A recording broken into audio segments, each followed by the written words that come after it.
Hey, British Lit class. I was just reading Tale of Two Cities. This is mine. The cover fell off when I brought it home.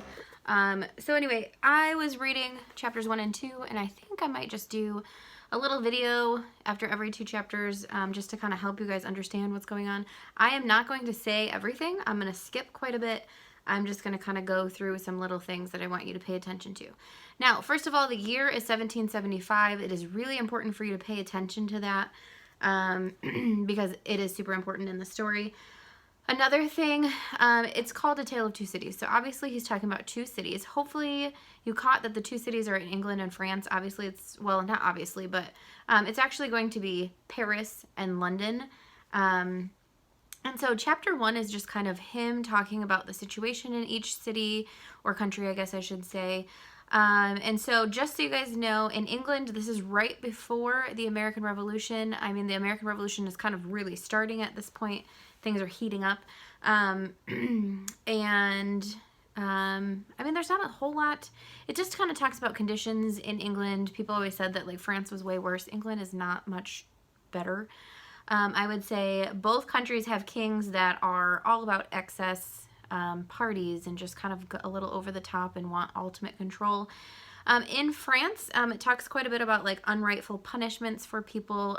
France, you're either Catholic or you're atheistic. And that atheism comes into play a lot with their French Revolution. This is very close to the French Revolution. So we are going to see, we're not really going to see anything about the American Revolution. It's very much focused on the French Revolution for most of this book and how it affects people in both Paris and England and London. Just so you guys know, the Queen of France is very famous, Marie Antoinette. This is her reign. So yeah, that's a big part. I did want to read one line to you because it's very important and it's kind of giving a clue what's coming, and hopefully you guys caught what it means.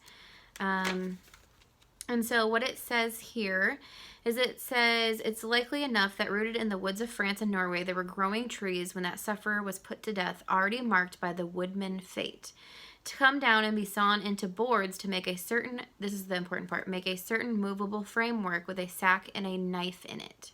And so what they're talking about here is they're talking about like these trees that are going to be cut down later that will be the guillotine. Sorry, my brain just kind of blanked there. The guillotine. And so it also talks about the woodman fate, and it also talks about the farmer death. And those are things that are going to come up with the revolution. So I wanted to kind of have you pay attention to that. Then chapter 2 is called The Mail. Chapter 2, it takes place on Dover Road, which is in England. There is a guy named Mr. Jarvis Lorry. He is going on this mail carriage.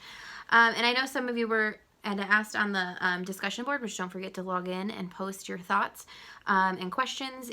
And a highwayman is a robber, pretty much. So what they would do is they would at night go and rob coaches, especially the mail coach.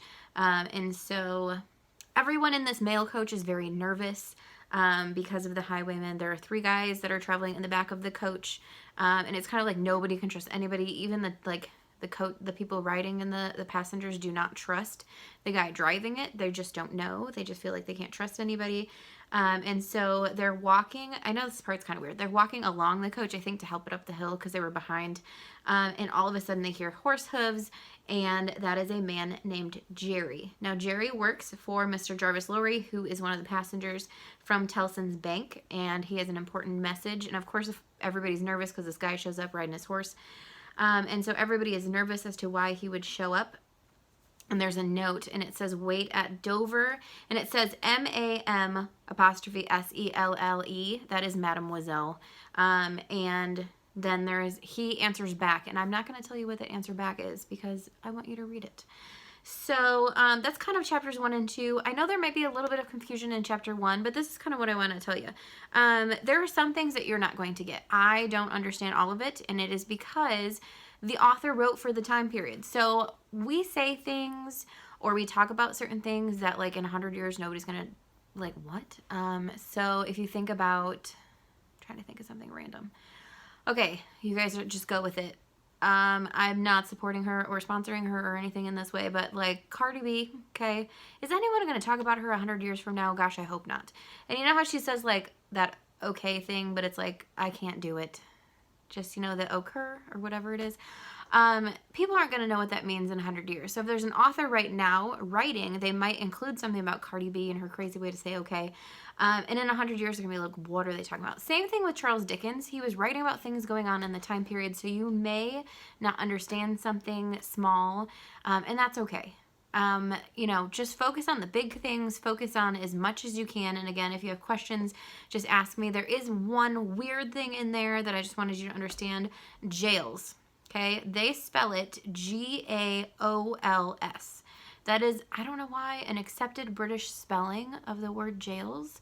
I actually had somebody use it against me in Scrabble the other day and was like, seriously? So yeah, that is a real word. So if you see that spelled in there, because that's how they spell it, that's what they're talking about. Jails is Gaols. So I hope this helps you kind of understand what's going on. And don't forget to post in the discussion board. And I will see you guys soon. Bye.